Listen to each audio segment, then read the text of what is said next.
Welcome to HDTV. You're now rocking with your boy.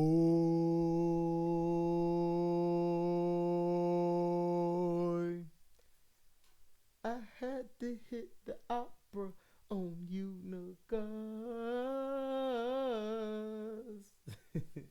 Now, basically, I know I'm late with this. I meant to do it last week, but I was in timeout. I was in YouTube jail. So I can't use other content just to show things anymore. So it looks like I got to keep that to myself. Now, one of the things that the NBA is trying to be like soccer. Okay? Basically with them, let me break it down.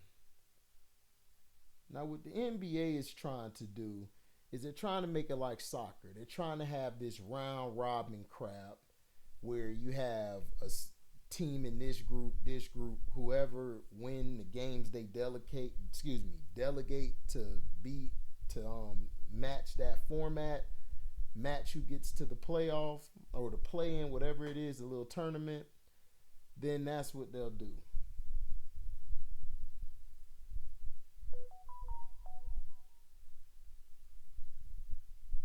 Now,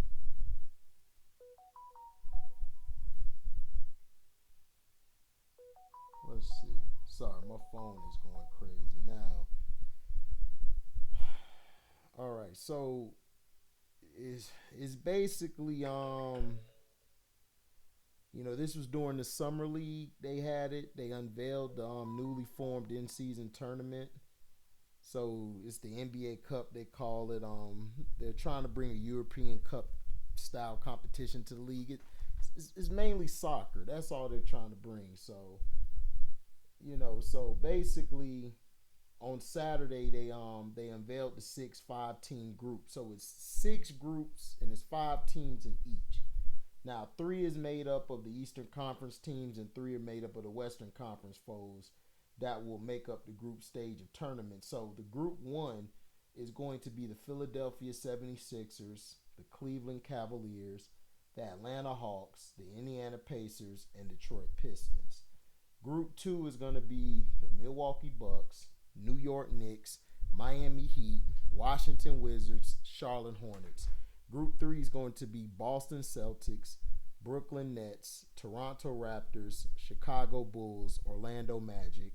Group 4 is going to be the Memphis Grizzlies, Phoenix Suns, Los Angeles Lakers, Utah Jazz, Portland Trail Blazers.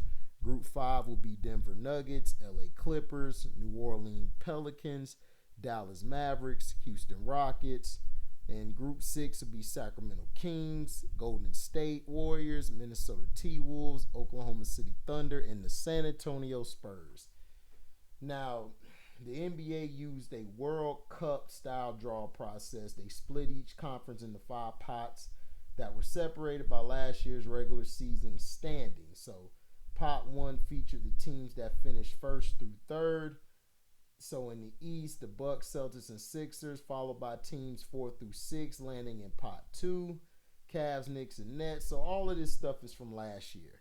So from then on, the group play portion of the tournament will consist of 4 games. So it's going to be 4 games they play.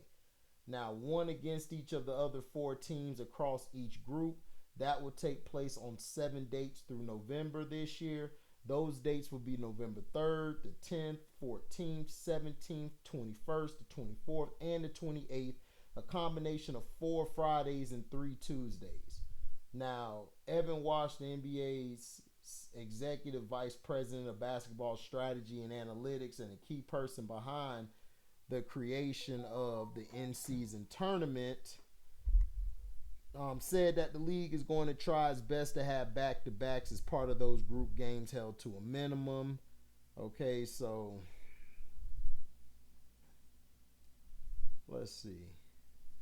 Now, from there, the winner of each group will advance to the knockout round along with the highest finishing team that didn't win a group in each conference. Those teams will then play. So, again, the winner of each group will advance to the knockout knockout round. So along with the highest finishing team that didn't win a group in each conference, those teams will then play quarterfinal games on December 4th and the 5th at the higher seeded teams, with the 4 teams that win those games advancing to the semifinals on December 7th at T-Mobile Arena, followed by the championship game on December 9th. Now, up until the title game, East and West teams will play only opponents within their conference, setting up an East versus West showdown in the championship game in the same format as the NBA playoffs. During the knockout round days, when in-season tournament games are not scheduled, December 6th and December 8th, the 22 teams that do not qualify for the knockout rounds will each play 2 regular season contests. Players will take home $500,000 for being on the team that wins the NBA Cup, while players on the team that loses in the title game will take home $200,000 each, with players on the semifinal losing teams each getting $100,000 and players on the quarterfinal losers taking home $50,000. But while other incentives were discussed to give players and teams more incentives to be invested in the tournament, such as guaranteeing the winner a playoff spot, ultimately the league opted not to enact any such measures. As part of that process, the league readily admits it's going to take time for people to adjust to having a new trophy to win and a new competition as part of the NBA season, but believes that in time it will become an integral part of the NBA calendar. So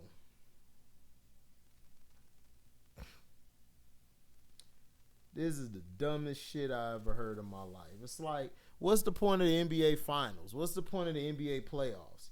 What's the point of any of that stuff, huh? What's the point?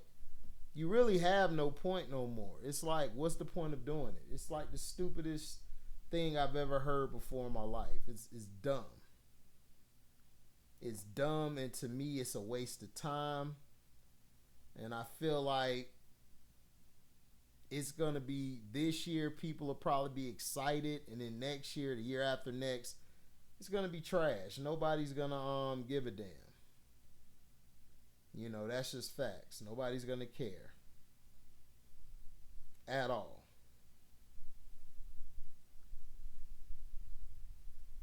You know, nobody's going to care about this. Now, do I think, and nobody's going to care, nobody's going to give a damn about it.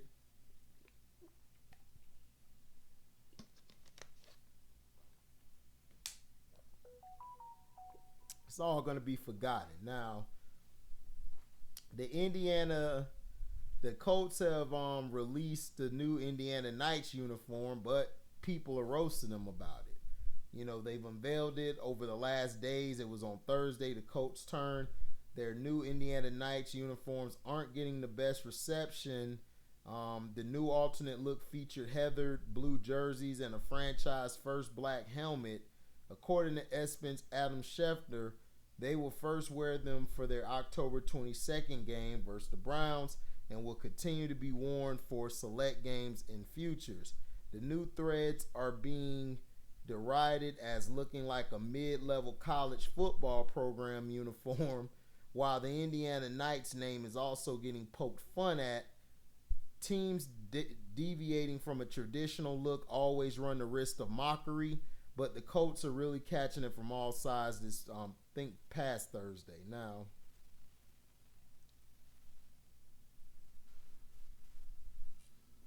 hold on. Fair USAC.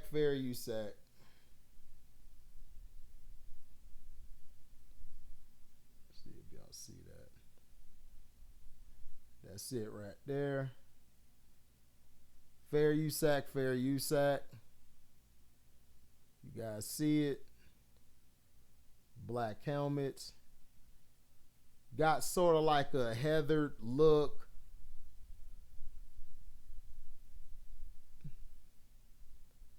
You know.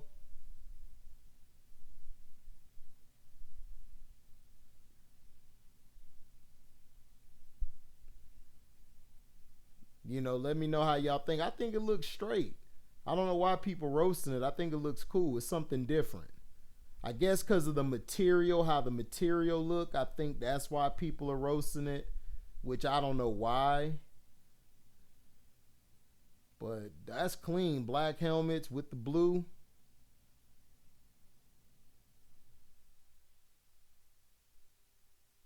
So yeah, that's all of it right there.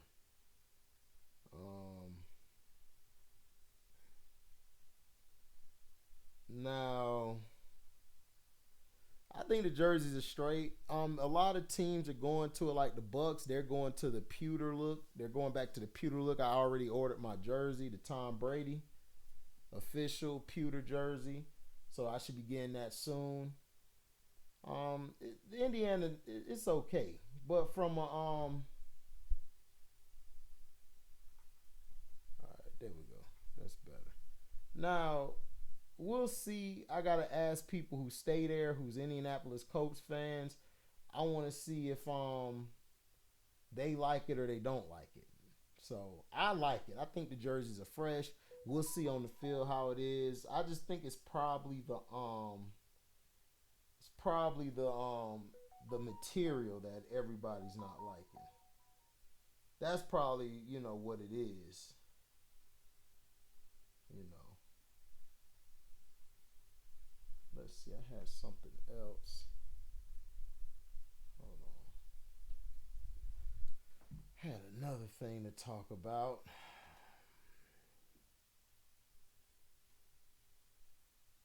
Okay, here we go. Florida A&M was down. Florida A&M, was down 20 players for last year's football opener and might be down their entire team for this year's.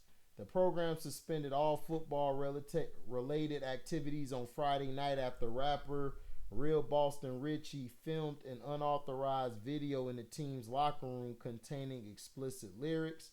In an interview on Saturday morning, Simmons told the Tallahassee Democrat that it's too premature to talk about any potential fallout any further until the team has a better understanding on exactly how the Florida A&M locker room was utilized for the music video. We are trying to talk to the right people to do everything, not only to cover ourselves, but the young man rapper Real Boston Richie in the video, Simmons said, there are some legal issues with the releases of the video. The video includes several Florida A&M players and features Richie wearing a Florida A&M shirt and team helmets, which could violate licensing agreements.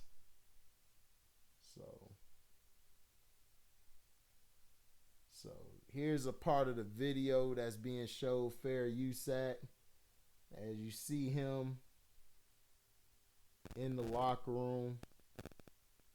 That's one picture. Then you got him right here. Another picture.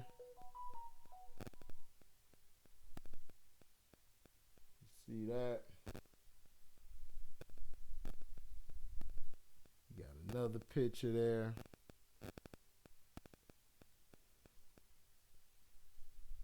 Earlier today, it was brought to the attention that a rap video was shot by a prominent rapper in the football locker room of Gallimore Powell Fieldhouse without proper authorization. Coach Willie Simmons said in a statement, the video contained graphic language that is not consistent with Florida A&M's core values, principles, and beliefs, and an internal investigation is underway to determine who authorized the use of not only the athletic facility at Gallimore Powell, but also licensed apparel that violates university branding and licensing agreements.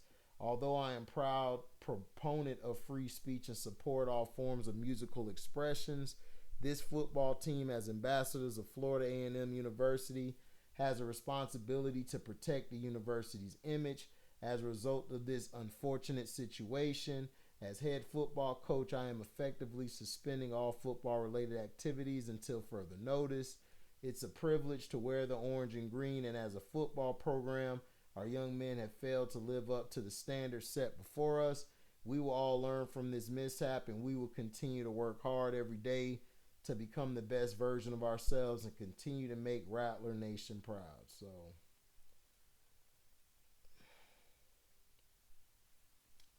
Richie is from Tallahassee, Florida, home of the Florida A&M, performed before the team's homecoming last season. Simmons also noted that he's been in contact with first-year athletic director Tiffany Dawn Skies. It's FAMU, it's our brand, it's our facility. Simmons said kids are going to be kids, but I'm also trying to help them understand to be super mindful of your involvement and decisions. We will make a determination to address those involved individually or the entire team. This is not the first time FAMU has been in trouble ahead of its opener under Simmons, the head coach, since 2018. Last year, 20 players missed the game against North Carolina due to various eligibility issues, with FAMU dressing just 7 offensive linemen. At the time, Simmons said players initially didn't want to play the game, which they went on to lose 56-24, but changed their minds. Florida A&M opens the season against Jackson State on September 3rd. And to me, these kids are young. They're young. They made a mistake. So demonizing them and, to me, making them sit out for a whole year, I really don't agree with. I think they ought to get a few games. But you have to see who authorized it. To me, I think they're jumping to conclusions, suspending them that fast. Like, I would give them a chance to get due process. Like, get all the information first. And see, this is the problem I have with black colleges. Black colleges put this image out where they're broke or they don't have enough funds. They're trying to look good for their image. No, you're not. You hypocrites are trying to look good for your goddamn self. Y'all don't give a damn about them kids. You know, you guys are quick to judge and jump to a conclusion when you haven't even really investigated it fully yet. You don't even know who authorized the video. So it's like, yeah, the artist was in the video, but hey, you don't know what could have happened. But to me, I'm still pissed off at them for last year because those kids shouldn't have been, they should not have been ineligible. The reason they were ineligible is because you had idiots that were, in each department telling these kids to take classes that didn't help give them credits, get them accredited. My brother DJ was on here, he told you guys, because he went to FAMU. Even though he a LeBron James stick rider, he cool peoples. He talked about the whole situation, what was going down. And those kids were did dirty. And this year they was just in a video. I mean, they were saying explicit lyrics. Okay, they're young, they're kids. But to say I'm going to suspend them and all this and they're making our licenses look bad, man, get the hell out of here. Y'all got enough money. Y'all got enough money to wear y'all gear and all of that stuff. All y'all have to do is just apologize to the people who, for the licensing and everything, suspend them like a couple games, maybe 3 at most. You talking about the whole year. It's like, come on, stop playing. Y'all really tripping now. Now, dude need to get slapped for having a video inside that locker room, but that's fine. I think if he'd had it inside the locker room and they didn't have the Rattler jerseys and all that on, I think it would have been better, but I don't know. I think the problem is they didn't go through the school with the proper protocols and stuff to do the video. I think the school probably would have let them do the video. I'm not sure.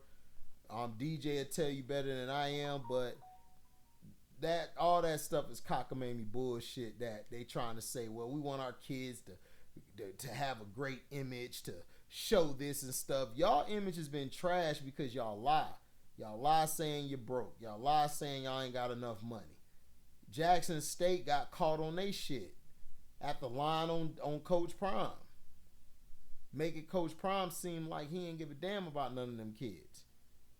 You know, that's just how it go.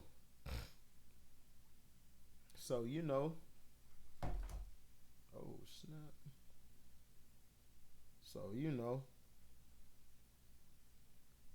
So they're suspending the whole football program to me, which is dumb. You know. I think it's dumb.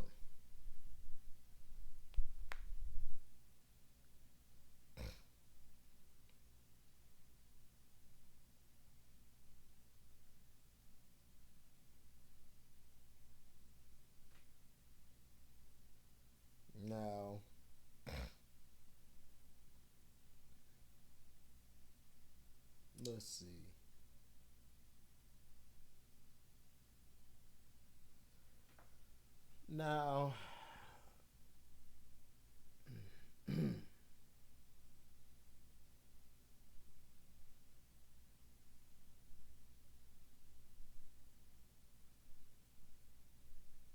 Najee Harris basically came out and supported his brothers.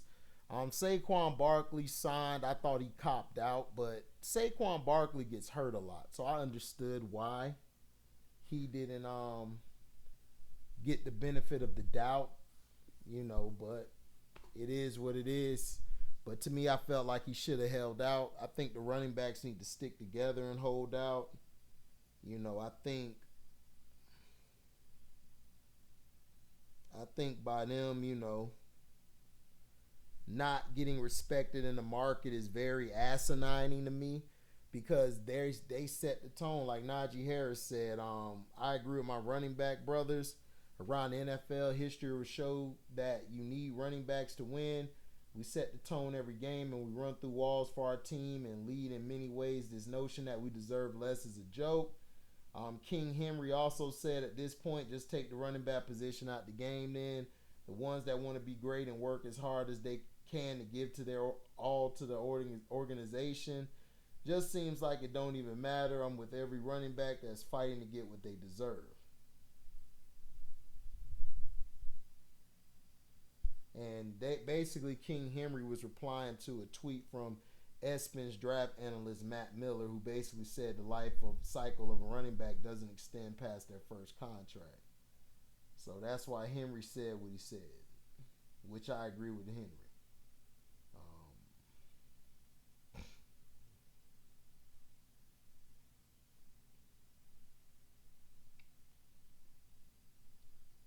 So, my thing is that you need running backs. You need running backs. Running backs, to me, should get paid what they deserve, and they should, because they're the lifeline of your offense. If your passing game is not doing anything, you got to go to the run, whether it's out the backfield, whether it's behind the tackles, or running between the tackles, things of that nature. And Najee Harris, he knows that contract's coming up for him, so he's going to try to do whatever it takes to try to, get that bag. So it is what it is, man. But shout out to Najee Harris for stepping up for his brothers, man. Thank y'all for listening. Make sure that you like, comment, subscribe, share this. Hit that notification bell to select all to receive upcoming notifications. And if you guys love what you hear, you can donate to the page. Just go to the description box, hit that link to my Cashapp to donate whatever your heart's desire. And if you guys got a Zelle and you guys want to donate, you guys can go to Zelle. There's a number in the description box to my Zelle account. Type that number in, you'll find me, and you'll be able to donate. You guys can also super chat. You guys can super chat when we're live or we premiere. $1, $50, doesn't matter. Whatever you could give, go ahead and give. We also have